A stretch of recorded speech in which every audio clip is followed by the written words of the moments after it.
Hi, this is BrickTsar, and this video is going to be sort of a tutorial, but it's really more informational about Lego trains through the years and the different types of track that have been used. Now right here, this is the first real Lego train produced in like 63 or 64. It's set 323, and it was not designed for tracks. It's just on the standard wheels of the original wheel holders that they had, and it's not as wide because it is on the short direction as it falls apart as I touch it. But anyway, that was our introduction to Lego trains being made out of Lego bricks. Alright, now we come to the Lego train track. This blue track with the white 2x8s for the rails. It's just assembled by connecting the end of the track to the rails like that. This was introduced in 1966, and it was produced all the way until 1976. And basically your trains, this is not from that era, this is actually from the 80s, but all trains from this time that this width, this gauge was created, is compatible to current day Lego, which is great. And so any train from any era, once they invented the Lego train track, will roll on that track. Now, most of the trains produced beginning in 66 were push trains, but they did introduce the battery pack and the motor, which you could build into your locomotives and have power. And these were powered by 3C batteries or 4.5 volts. That's why we call this the 4.5 volt track, even though there's no voltage on the track. It was usually, if it was powered by these units at 4.5 volts. And that was beginning as early as 1966. Train 113 came with a motor pack, and so did set 112, and there were a few others. Now, the next development in the Lego train evolution is the introduction of these rails that you attach to the middle of the track with their metal, and they're used to conduct electricity. So this way you were able to hook up your trains to your AC outlet and electrocute yourself. No, you can power the rails. There's a transformer that you can either purchase separately, or it may have come with a few sets. I think it was mostly you had to purchase it separately. And you had a brick like this that had power pickups on it,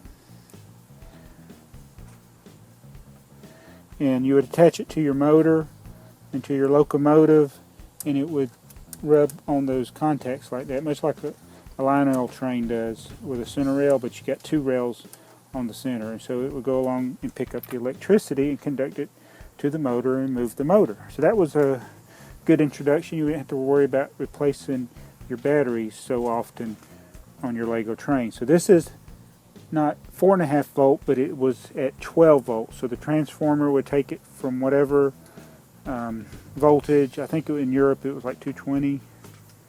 I can't remember what their voltage is, but it would step it down to 12 volts DC, and that's what would be powered to the rail. So we call this 12 volt track, and this is in the blue track era.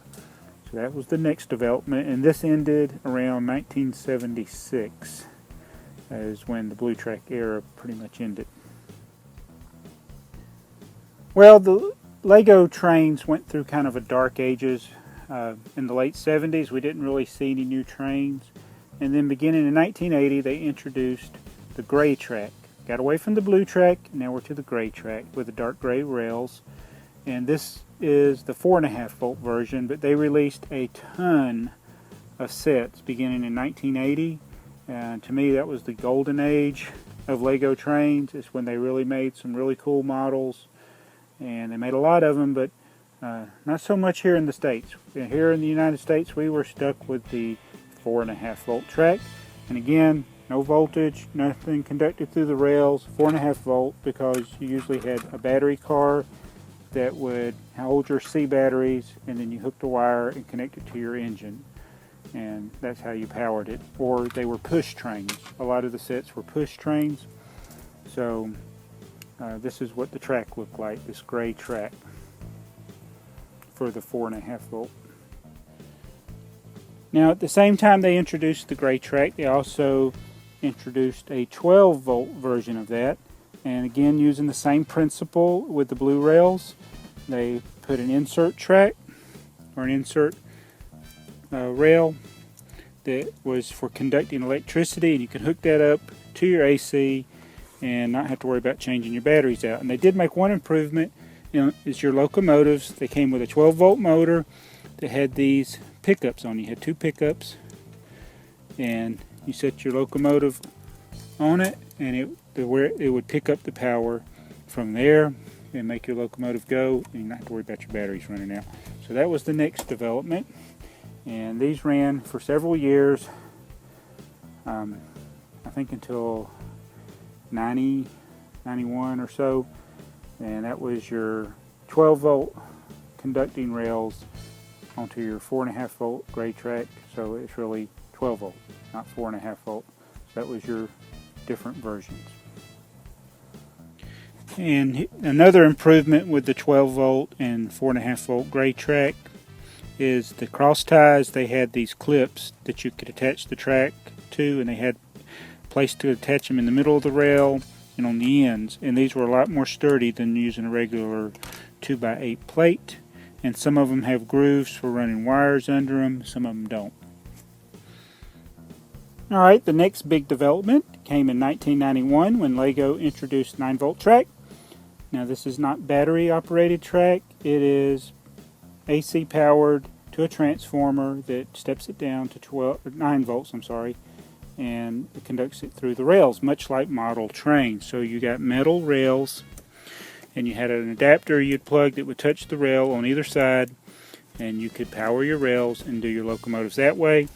And they introduced the 9 volt motor.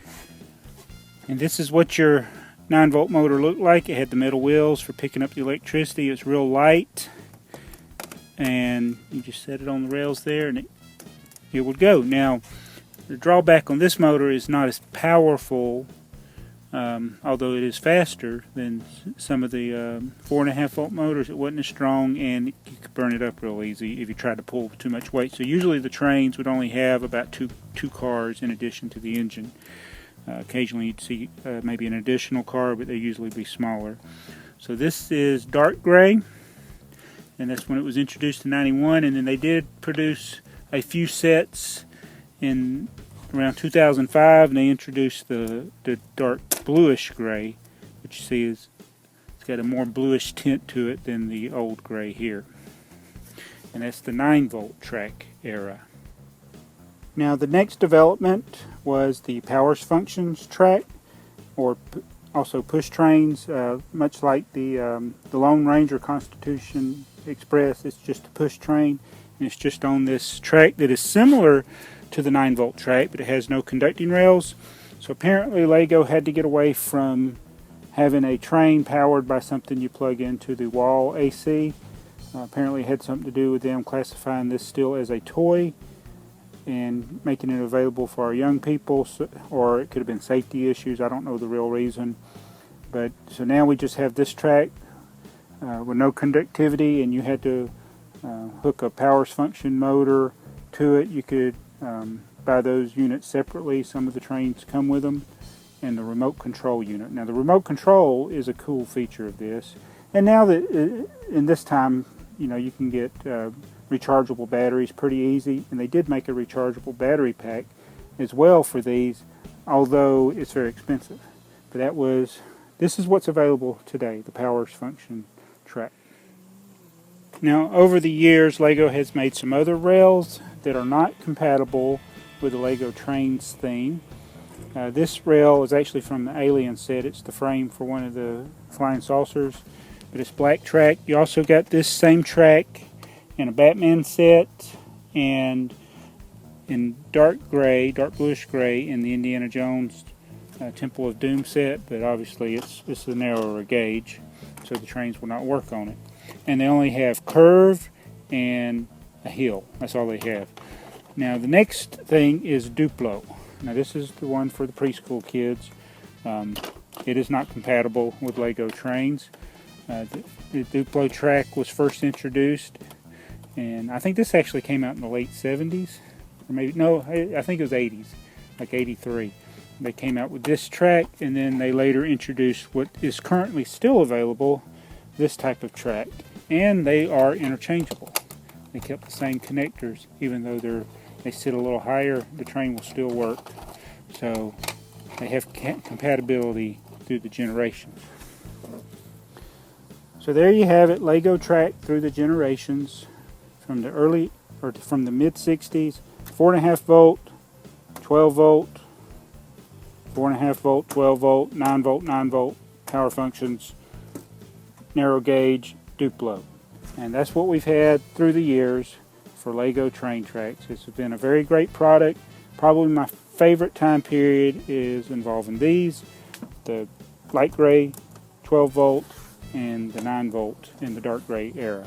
So anyway, that's my informational video about the different types of Lego train track that have been available through the years. If you have any questions, feel free to leave them in the comment section, and I'll try to clarify things. But thanks for watching this video. Please comment, like, and subscribe. Thanks for watching BrickTsar.